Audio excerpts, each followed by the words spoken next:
I think the Fed probably will surprise many by still being hawkish. And I think there is probably more than the naked eye can see. Companies at least starting to look at that positive outlook for the next 5 years and organise themselves to make sure that they have access to mine supply, which is still relatively easy to get. There's a new currency regime coming, and the reason the Chinese, I suspect, are buying this gold is that gold is going to form an important part of it. That's your strategic reason for buying gold. On a long-term basis, it's potentially very, very bullish.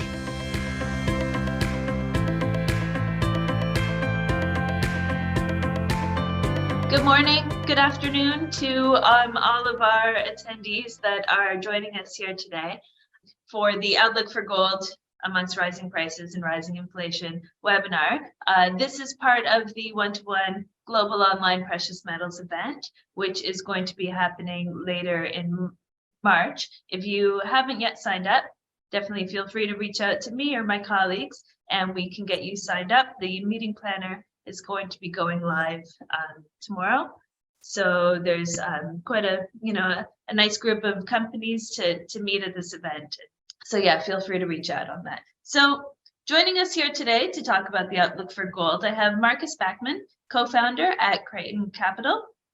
We have Wayne Gordon, managing director at UBS, and Ian Williams, chairman and CEO at Charteris Treasury Portfolio Management Limited. So thank you everyone for joining me here today.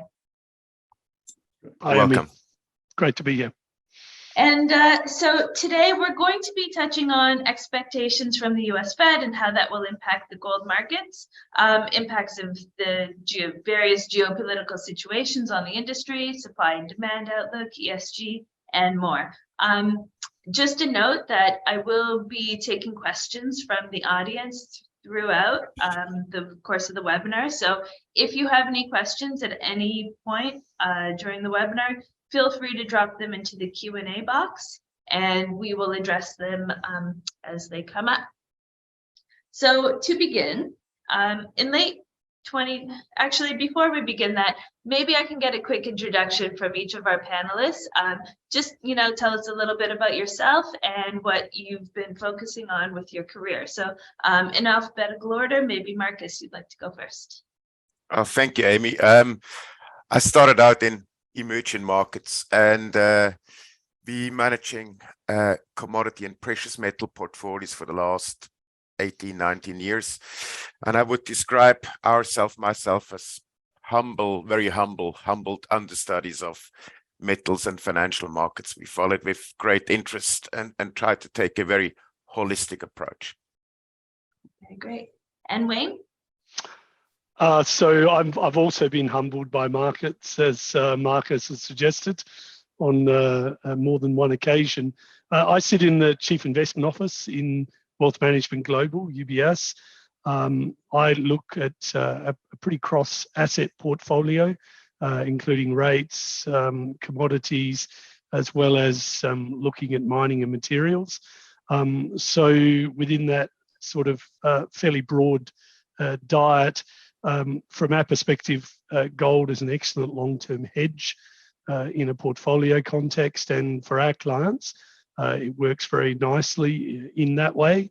And so our interest in gold is not just from a short-term perspective, but also making sure that portfolios are well hedged and protected and insured over the longer term. All right, great. And Ian? Okay, I spent most of my career in the UK gilt market, trading UK gilts and US Treasury bonds. But at Charteris, so I run a government bond fund. I also run a gold and precious metals fund, which we launched in 2011. So I run that for about 12 years, and also run a UK equity fund as well. So I run three separate funds. So all well versed in the gold sector. Yeah. So to begin, in late 2022, the US Fed announced that they were going to be focusing on fighting inflation, and so keeping interest rates high for the time being. So what are some of the expectations now, as we are well into 2023, how are the gold markets being impacted, and where do you see market sentiment heading from this point? Maybe Marcus, if you'd like to kick us off. No, that's a difficult one. And how long is a piece of string? I mean, we probably, before we look into the future, maybe let's have a look into the past, and that's in particular last year. We're in the most kind of like difficult and challenging environment for equities, but also bonds in particular. Gold actually did fairly well, and it kept its value in most currencies. In US dollars, it was flat. It was up in most other currencies like, sterling, the yen, the euro.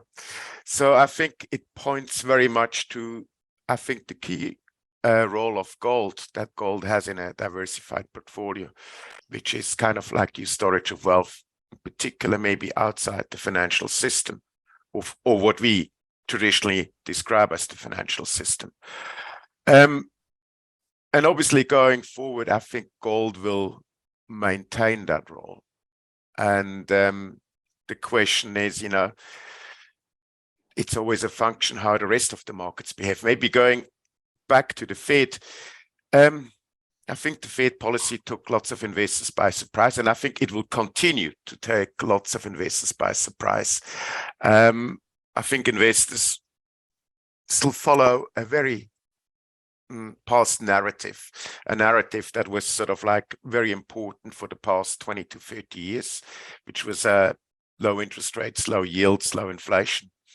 And I think there is a bit of an expectation that going forward, things will remain the same, but they won't. That is our view. I think the Fed probably will surprise many by still being hawkish. And I think there is probably more than the naked eye can see. It's in my view, it could be a race against time with regard to the CPI, and less of bringing kind of like, inflation down. It's also a function of M2 that came into the system post-COVID. That takes sort of 2 to 3 years to work itself out. But we also enter sort of the refinancing cycle in US government. And obviously that will be very tricky with high interest rates. And hence they probably will try whatever it takes from their perspective to bring, CPI under control rather sooner than later, and that maybe warrants a more aggressive approach. We still expect gold to do okay in that environment. I think it has sort of discounted probably a more aggressive sort of central bank policy, but I think the key factor is the liquidity in the global financial system. And that has been rock bottom last year, really, really bad, and that has impacted gold a lot.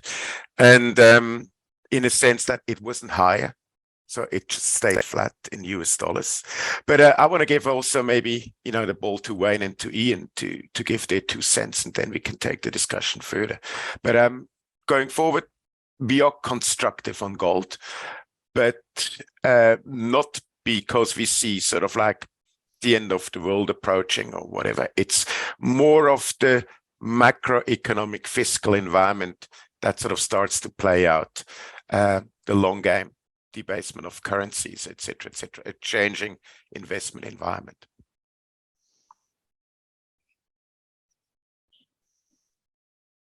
Either of our other panelists want to dip in there? Okay. With regard to the Fed, as the experience of the last 2 or 3 years has shown, you can lose an awful lot of money listening to what these people tell you, because they've got a serious habit of getting it seriously wrong. It's not that long ago since they were coming out with this mantra that there was no inflation. I mean, you're not going back 5 years, you're going back 18 months. And then when you're seeing US M2 money supply annualizing rising at 38% a year. You were seeing oil prices go up from $60 a barrel to $120 a barrel. It was fairly obvious that you were going to get inflation. And anybody that took the Fed at their word and sat holding 30-year Treasury bonds or 50-year gilts lost an absolute fortune last year. And now, belatedly, they're now decided that there is inflation and they're going to do everything they can to fight it. They run the serious risk now of getting the recession wrong. So they got inflation wrong. Now they're potentially over-tightening. You look at the yield curve in the States, it's signaling a recession. You've got to be a little bit careful with that because there's an old joke in the bond market that the inverted yield curve has forecast 10 out of the last 3 recessions. So you've got to be a little bit careful. But if the big one, which Marcus mentioned, is M2 money supply, having been growing at 38% a year, has now absolutely collapsed. And it's contracting for the first time in about 50 years. This is a serious recession signal, and it's telling you that, and these are forward-looking indicators. The Fed spends all day looking at jobs numbers, which are lagging indicators. It's like driving a car looking through the rear view mirror. So potentially there's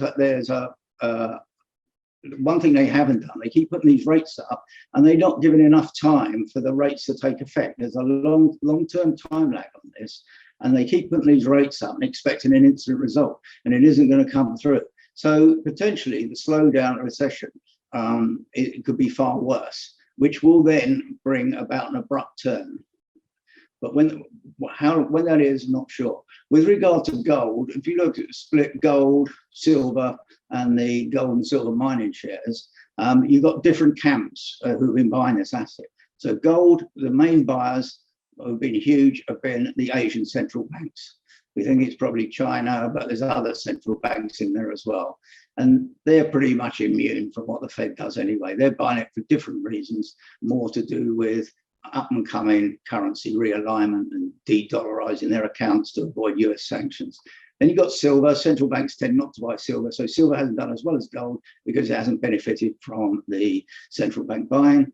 And then you've got the mining shares, which are dominated primarily by US investors. And the US investors not only lost a fortune last year in the bond market, they also lost a fortune in all these US tech shares as well. So you had a wipeout of capital, mainly from the US.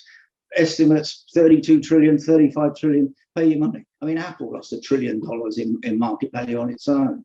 So American investors are sitting there nursing wounds from last year. And it's going to be a long time before they start getting too courageous again. So they're the big players in the mining shares, and they're just ultra risk averse, really, for no other reason than they've lost so much money last year, and they need to rebuild their cash balances and rebuild their confidence. So you've got different camps driving different assets within this space, and you have to think that the central bank buying is just going to continue. So out of all the assets, the safest play is probably to buy gold bullion still. So that would be our view. But silver as well, different buyers. Central banks don't buy silver, but the stocks in the LME and the silver stocks have been draining like crazy. And apparently no one knows quite sure where they're going. But anecdotally, word seems to be that Indians are buying it. A lot of silver is coming out of vaults of the LME and going to India. But that'll be private investors, they won't be central banks. So different buyers were working on different assets within the same space.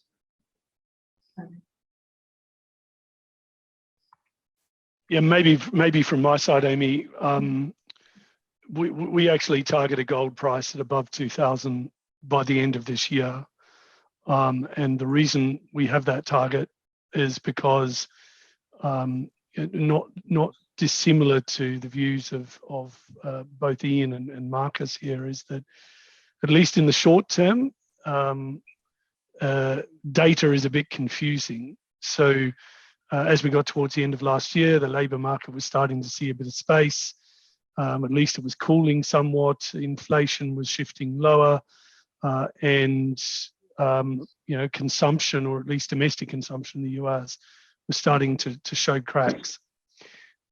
What we've seen from the data in the very, very short term has been the complete reverse, and markets have repriced expectations for the Fed. The key risk to gold in the short term is that the Fed do more than consensus is currently. And I think when you look at pricing, the Fed is expected to have a terminal rate of about 5.2%. So the risk is that we get another print, maybe two, of what is underlying very sticky inflation and a couple of pretty strong drop prints. And that would be sufficient to start pushing the dot plots up of Fed members. I completely agree with Ian that looking at these sort of estimates is foolhardy in itself. But to the very least, the market has been very aligned, at least to the terminal rate of the dot plots of the Fed over the last probably 3 to 6 months. So that be the case, that is the downside risk for gold. And in that context, you could see gold prices back again at around about the sort of 1650, 1700 mark. But of course, front-loading rate hikes will only lead to, as Ian and also Marcus has discussed, the significant lags we have to monetary policy and monetary policy transmission. And not only that, but also the ongoing QT programs of most central banks globally. That will continue to squeeze liquidity. And albeit financial conditions have looked a little looser in the US, financial conditions are likely to tighten. So all it really has done is the current data has just extended out, A, the rate hikes from the Fed, and B, the potential for recession has shifted in the second half and into the first part of 2024.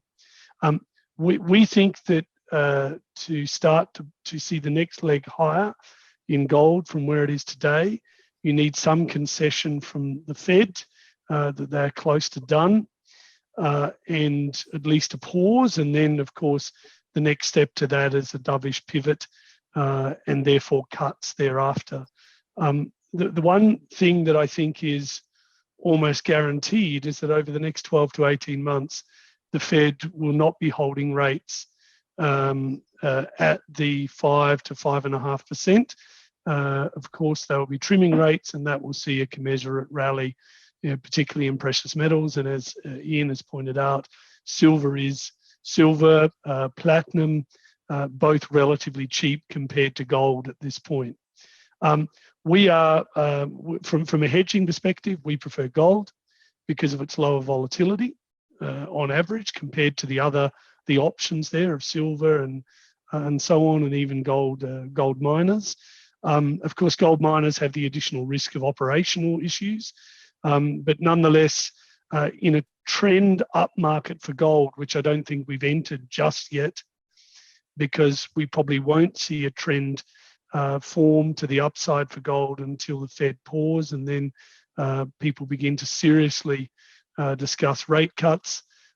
So in that context, I think both gold miners and silver have shown themselves to be outperformers in those situations. And so tactically, you would be holding gold today as a hedge, particularly against US dollar debasement. And then after that, you would be in a trend up market for gold, you would be certainly focusing more on silver and gold miners. Yep. Just maybe a follow-up on Wayne's comment. He made a couple of very critical points. And I think for an average investor that might buy the yellow metal, they have a very much of a long-term horizon. If they buy it today or tomorrow, they probably look at sort of like wealth protection for the next 10, 20, 25 years. So the price is not that important. I think what is very important, and that's a question you had initially, is the role of gold in a diversified investment strategy. And I'm always fascinated the very low correlation gold has as an asset against anything else, against equities, etc., etc. And it is something to consider. And as also Wayne mentioned, and miners and maybe other metals, that's a different kettle of fish. And just to kind of like remind ourselves, if you bought gold in the year 2000, and obviously, every time series, you can pick your beginning and you can pick your end, but it had a return of roughly 550%, and that versus an S&P of about 360, 69 reinvested. It just shows, if you separate gold, be very agnostic about it and just treat it as a tool of, wealth preservation. You're relatively non-sensitive to the timing, to the outlook, and you just look at that from a longer term perspective and buy it and put it aside. But it should form a part of a very well diversified portfolio and an investment strategy. And the data points, they confirm it. Equities, gold equities, that's then a part of, a general equity strategy. Where do they find their place within there? I'm wondering if we can look a little bit more about that, gold's role within an investment portfolio. And I suppose, what role do you see it having? And I guess, are there specific methods that you would, whether it's equities versus physical versus? Okay. I think it's quite important to determine, not just observe the fact that these Asian central banks are buying gold, but potentially why they're buying gold. And that's why I think the US Federal Reserve is not the sole arbiter of what happens in the gold market. Russia, which used to have about 600 billion of US Treasury bonds prior to the war in Ukraine, dumped a whole lot of Treasury bonds and switched it into gold bullion. China currently holds $1 trillion of US Treasury bonds, and they can see what's happened with sanctions and seizure of Russian assets over Ukraine. And at some stage, maybe over the next 5-6 years, they're going to have a little pop at Taiwan, and they are not going to be in a situation where they're holding $1 trillion of their money in US Treasury bonds that can be immediately confiscated if they invade Taiwan. So prior to any move they make on Taiwan, they will get rid of every single cent of those US Treasury bonds. They will almost certainly switch it into gold, which is probably what they're doing now, which is the supposedly big buyer of gold that's in the market. It's apparently a huge buyer of gold underneath the market all the time, buying it. And it doesn't matter whether the Federal Reserve they could put rates up to 15%. It's not going to stop the Chinese switching their Treasury bonds into gold, because they're doing it for a different reason. So you potentially got a gold bullion market that's incredibly well supported. And investors, if that analysis is correct, investors need to take that into account and disregard a lot of this noise about whether the terminal rate in the US is going to be 5 or 5.25 or 5.5. As far as the Chinese are concerned, they couldn't care less. They're buying gold for a completely different reason. And other Asian central banks are buying it as well. There's going to be a big currency reset. There's countries like Saudi Arabia and UAE and Argentina are queuing up to join BRICS. They're obviously going to work on some alternative currency system. They don't want to use the dollar because they make themselves subject to US sanctions. So there's a new currency regime coming. And the reason the Chinese, I suspect, are buying this gold is that gold is going to form an important part of it. That's the strategic reason for buying gold on a long-term basis, is potentially very, very bullish. And that's potentially why investors, if they can agree with that analysis or half agree with it, there's quite a strong reason for holding gold bullion. That would be our view anyway. Does anyone want to follow up to Ian? I think from our perspective, when we think about it in a portfolio, it's obviously not just the hedging capabilities that gold has shown, particularly recently, where it's been increasingly correlated to dollar moves and less correlated to real interest rates in the US. And maybe some of that is, as Ian has described, the insensitivity of central banks who continue to purchase gold, which is in part likely to blame for that dislocation of what's been a pretty cozy relationship with real interest rates over the last decade or so. I don't think that the negative correlation that it has with real interest rates is gone completely, just because gold is a non-yield bearing asset, and so the opportunity cost of gold does have a role. But nonetheless, I think Ian is right that central bank purchasing is for a number of reasons, and those reasons are still present today. We have shifted from what was a very rapid globalization trend to now shifting away from that trend, and that's having implications, and those implications are that central banks are now big buyers in the market. I think it's difficult though to predict. I think that's one of the things that we do find very difficult to predict, and we saw the material difference between the World Gold Council numbers on central bank buying, which is done by Metals Focus, and those numbers compiled by the IMF and the reporting to the IMF of holdings, and there was a huge discrepancy there. So that's one thing that's very difficult. That's one element of forecasting the gold price now, which traditionally central banks were a secondary driver. They're fast becoming a primary driver, and it's very difficult to predict their actions, albeit we know that the reasons they're doing it seem to be still in place. But within the portfolio context, we also argue liquidity. And one of the things that we noticed, particularly in most downturns in equities, is that gold does fall at the same time, but it doesn't fall as much as equities.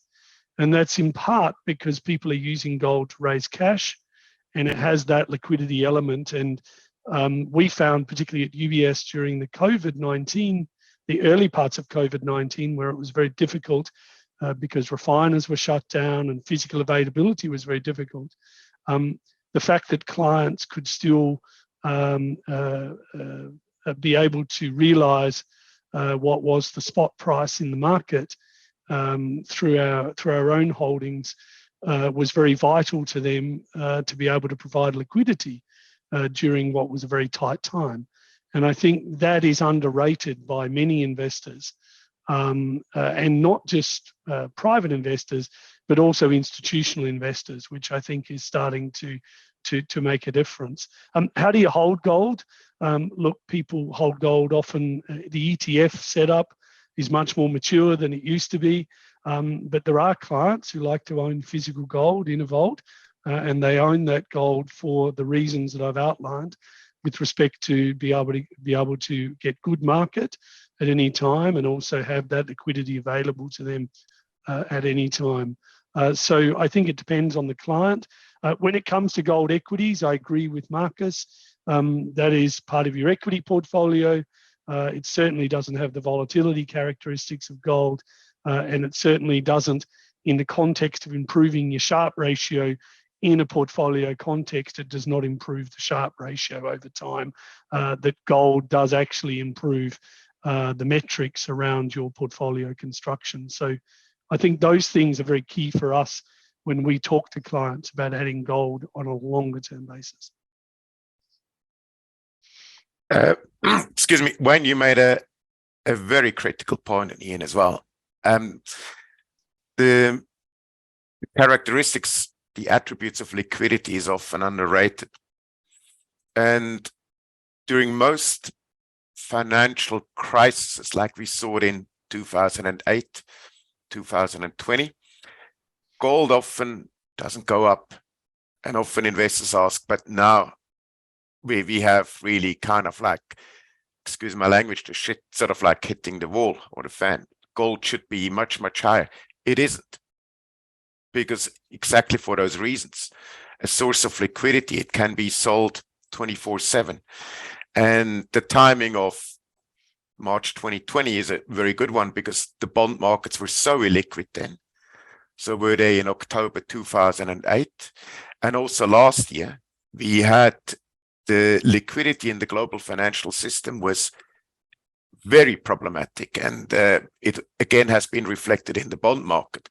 And I think that gold was often the only source for institutional investors to raise immediate liquidity in a very, very difficult market environment for them not selling some of the stuff that they also like to have, but they would have had to sell it for a 40-45% kind of like drawdown. Gold is a safer bet. You can always re-engage and buy it afterwards. And that's also why gold often tends to recover very, very well in the aftermath of a global event, like we've seen it over the past decade or two. And also what Ian said about central banks buying, I think the war in the Ukraine created a very, very important fault line. And that's why we've seen that central bank buying, you either with us or against us. And if you are against us, you want to have your assets outside reach of the powers to be in the West, because they can be confiscated. That's what investors learned. And hence that trend of central bank buying might well continue for the foreseeable future, as long as we deal with that geopolitical environment like we do right now.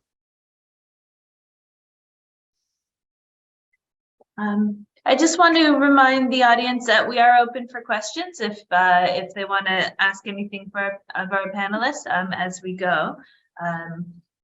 But maybe just changing topic a little bit, maybe we can look at, how investors assess the space and how you assess opportunities, whether it's within, mining projects or within kind of the ETFs, the equity space. Maybe I'll throw it to Wayne to kick off here. So I guess the key for gold miners, or at least for mine production, is that it's been pretty flat over a number of years. And I suppose more generally in mining, there has been a reluctance to increase investment significantly, given the volatility we've seen in prices over that time period. So we are starting to see a situation where even in the last couple of weeks, where there was a material shift to potentially an M&A transaction, and that shows a couple of things. Firstly, companies, or at least some of the very large operators, are seeing a very positive outlook for gold over the next 3 to 5 years, and I think we've discussed that very much so already. The second point I'd make is that as reserves dwindle, either you have to do greenfield developments, you have to do some brownfield expansion, or you have to do M&A transactions to increase your overall volume of gold that you're holding. And I think we've starting to get to some pressure points for a number of companies who need to actually expand their tappable reserves. The second point I'd make is that it's also been interesting seeing some diversification strategies that some gold companies have taken, i.e. either looking at commingled metals or actually focusing more on not gold itself, but some other materials such as copper, for example. So we've also seen that as a material trend over the last couple of years at least, and I think that will continue. And in particular, when I think about one large miner, their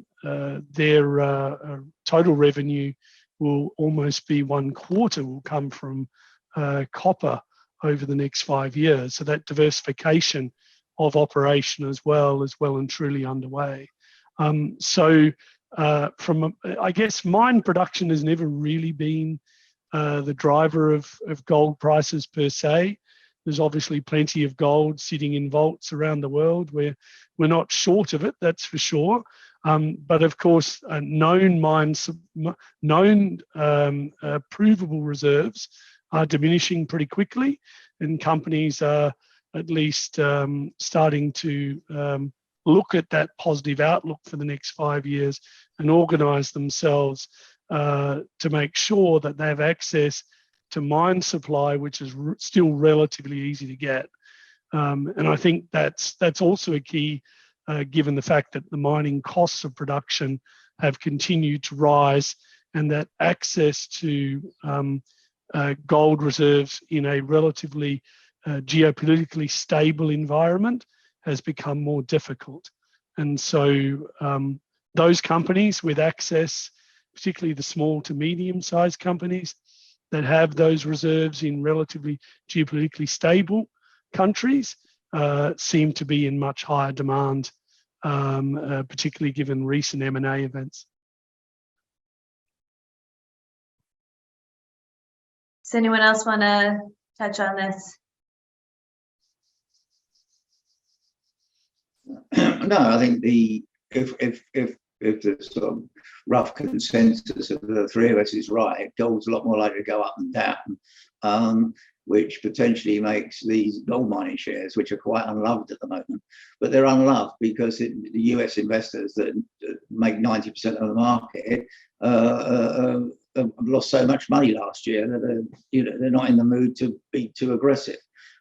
So what's happening, which very often happens at the bottom of these bear markets in these commodity companies, is the investors don't come in and buy the shares, but the trade does. So you see Newmont trying to take over, do its Australian takeover, and you'll see more corporate activity where companies will look at a rival company, a smaller one, and decide there's embedded value in there. They can strip out some costs. So if the investors don't come in and buy gold shares here, the other mining companies will, and that potentially will bring a bit of confidence back to the sector, which is completely devoid of any. I mean, open interest in gold's at a 2-year low. Amongst the investors, rather than the central banks who are buying it for a different reason, amongst the investors is complete disinterest in the sector. I mean, it's done well relative to other assets, but that doesn't mean they're all going to come in rush in to buy it tomorrow. So you need a bit of confidence to rebuild, and nothing will do more to rebuild that confidence than big mining companies starting to do takeovers, because if they know the sector better than anyone, if they perceive there's value there, then investors will say, well, okay, maybe these assets are quite cheap, which they are actually historically. They're not expensive, but they need something. You need a catalyst to get the ball rolling. Maybe if I may add, very important is always a helicopter perspective. And assets move in cycles. We had a very fascinating period between 2001 and 2011 where, mining stocks, gold stocks outperformed the S&P considerably. Then we had a period of, call it American exceptionalism, where sort of like the S&P and the NASDAQ were blowing everything out of the water post 2009 up to about 2020, 2021. And one needs to be very mindful that these shifts take place. These trends last a long time, and the relative returns can be exceptional. And what is also very important is not only gold has a very low correlation to the MSCI World, for example. It's also gold equities, and then that goes back. Gold miners as a part of a well-diversified equity strategy. And if one is positive on gold, and I think all of us agree, not being sort of grave dancers and blind sort of supporters of gold, the outlook is very constructive. The question is, will gold companies benefit from that on a relative basis versus, your S&P or your MSCI kind of like strategy? And I think we are again sort of at a watershed sort of like moment, very noisy, of course, very disruptive. But I think if we take sort of an outlook of about 5 to 10 years, I think we have many setups in place where, these not very well liked gold producers and explorers and developers should outperform the rest of the market, and hence adding a portion, a little bit of, integrances to a well-diversified equity strategy will do your potential return profile very good without betting the house. I'm just, careful on timing here. If we don't have any questions from the audience, I'm hoping that each of our panelists can maybe give some closing thoughts on the state of the market. I know I asked in the beginning, where do you see market sentiment heading? And you said it's very tough to predict, but maybe after, closing out this discussion, what do you think for the market moving forward? Well, we do a lot of it. I know Marcus mentioned some cycles. We do a lot of our own in-house cycle analysis. And our view, for what it's worth, is we think we're on the cusp of a 3-4, it's similar to Goldman Sachs and Jeffrey Curry.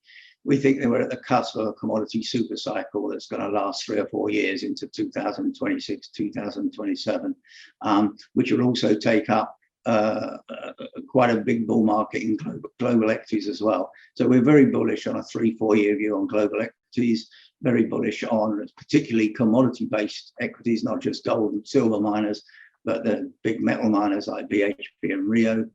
Bond market, we think, has sold off, might sell off a bit more, is on its cycle. It's due to rally into mid-2024 on its 4-year cycle. But after that, it might top out. So bonds are pretty boring, to be honest. You're not going to make a lot of money, probably not going to lose a lot of money, especially at the short end. So the money's going to be made in equities, and equities across the board, but especially in commodity-based equities, resource-based equities. So that's our 3-4 year view on the markets. Just following on that, we've had a question from the audience asking kind of about the risks associated with your outlook.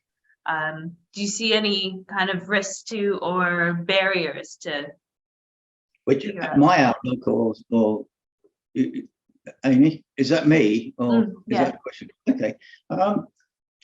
Yeah, the Fed is potentially overdoing this rate tightening cycle. I mean, someone described monetary policy as like a brick on a string of elastic, and you pull and pull and pull and nothing happens, and then the brick hits you in the face.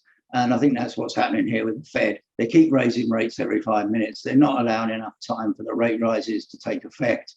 They're looking at lagging indicators like unemployment figures, which as I say, like driving a car, looking through the rearview mirror. They're not looking at, they don't like money supply, they're anti looking at anything to do with money. So they're not looking at the forward indicators at all. Money supply is falling at the fastest rate for 50 years. So it's screaming that something nasty is going to happen.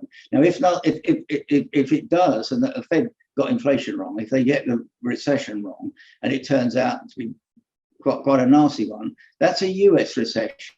The inverted yield curve is in America is telling you you're going to get a US recession. Doesn't mean you get a global recession. India's growing up 5 or 6% a year. China's going to be growing up 5 or 6% a year. The whole of Asia is potentially going to boom over the next 3 or 4 years. So I think again you've got to strip out the EU and the UK and America and compare that to what's going on in Asia. And I think Asia is potentially where all the action is, all the growth's going to be.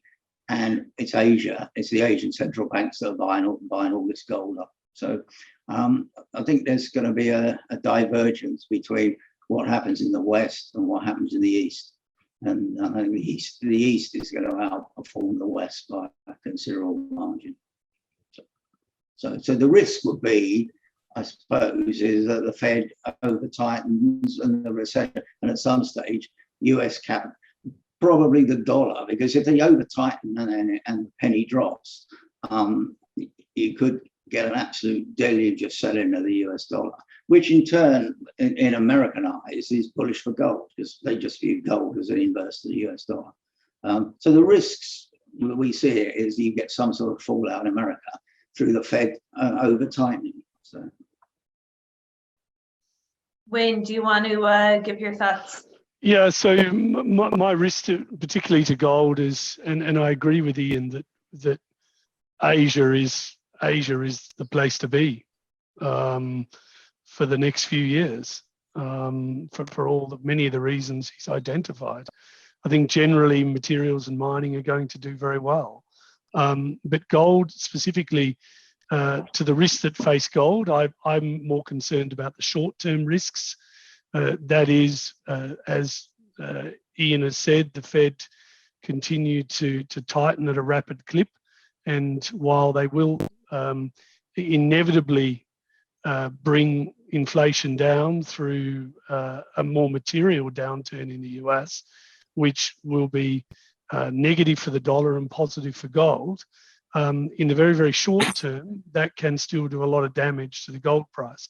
I agree with Marcus that it depends on the investor. Some investors are looking very long term, and that is not a particular issue to them. But those more tactical investors, the risks are more concentrated, and particularly if the Fed was to pause and then begin hiking again. And that would certainly have particular negative impacts in the short term on the gold price. But on a longer term perspective, real interest rates on a longer term perspective are more likely to be down than up from here. And subsequently, the dollar is more likely to be weaker than where it is today on a 12 to 18 month basis. And that to me signals that you should be using gold as a hedge. And if you don't have gold in a portfolio context, as Marcus has very eloquently described, then you should really seriously look at your portfolio and think about how much you want to add to gold. In our view, when we've modeled this over multiple decades, for a balanced portfolio, we think around 5% allocation to gold, if not a little higher, is appropriate in that context. Yep. Great. And Marcus, any final thoughts? Look, we all don't have crystal balls in particular. I don't have one. So maybe every investor should keep very simple. Every forecast obviously has a risk, every prediction. If you run a portfolio, just be thoughtful about that. Might that be of clients' money or your own? Have a well-diversified strategy. And well-diversified is not a lot of the same, but many, many different things that are often not strongly correlated. Hence, it truly supports, the role of physical gold. And equities, gold equities you buy when you think they're cheap versus the gold price, they're cheap versus other equities. And if the gold price outlook is a prospective one. Just from a also long-term perspective, I think there will be a lot of noise changing narratives over the next couple of months. And, one should just take a look-through approach. And the look-through approach is also based on what's the big elephant in the room. That is government debt. And that is only going to get worse. It was fueled by COVID. It will be now fueled by many, many other factors. So government debt is destined to increase.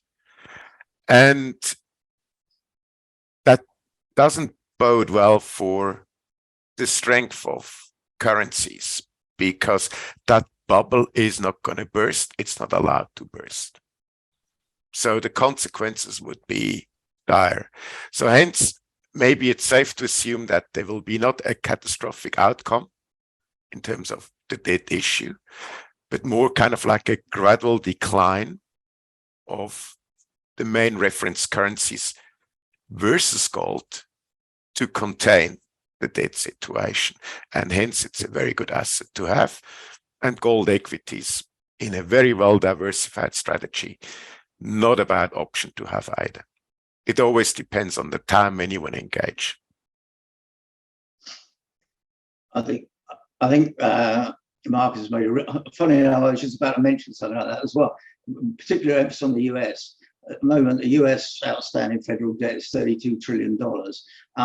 The budget deficit's probably going to be about 1.7 trillion. But if they got an election in 2024, they got this Inflation Reduction Act, which is going to cost a few hundred billion. So the deficit in the US is headed towards $3 trillion as we approach the election. That's $3 trillion that potentially has to be financed at 5%.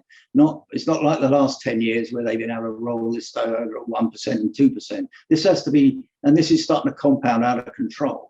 And if you start to project the trends, very soon debt interest will overtake US defense spending inside a year or two, and then overtake welfare spending inside another year or two. And it's, as Marcus says, the elephant in the room, and potentially to a point where the US government has to either cut spending, which they won't want to do, raise taxes, which they just won't be able to raise enough taxes to pay for all this debt. So there's going to be a default, and the default further down the line will either be a Trump-style default where he just refuses to pay the coupons, which is unthinkable, or the usual form of default, where they just try and inflate it away, because the taxing and spending, they backing themselves into a corner here. The size of the deficit is such, and compounding up at 5%, it doubles every 12 years, and it's out of control. And there's not, the only ultimate solution is ultimately more quantitative easing, I suspect, back to printing money. In which case, if you want to sort of trump your gold argument further down the road, and then that's quadruply trumped it, because investors all the Americans will then start flocking into gold if they see that happening. But that's a few years down the road. That's not necessarily next year or the year after. The very important point, I agree with Marcus, it is the elephant in the room. Absolutely. Well, I mean, certainly quite a bit to kind of keep our eyes on and be aware of as we move forward. That's almost bringing us to the hour mark, which we tried to avoid, but thank you. I'd like to thank all of our panelists for joining us today on this webinar. If you have any questions about the Global Online Precious Metals event, definitely feel free to drop me an email and I can point you to the relevant people on my team to get signed up. And we look forward to seeing everyone at an in-person event as well very soon. So speak to you all soon. Thank you. Okay, bye. Very much.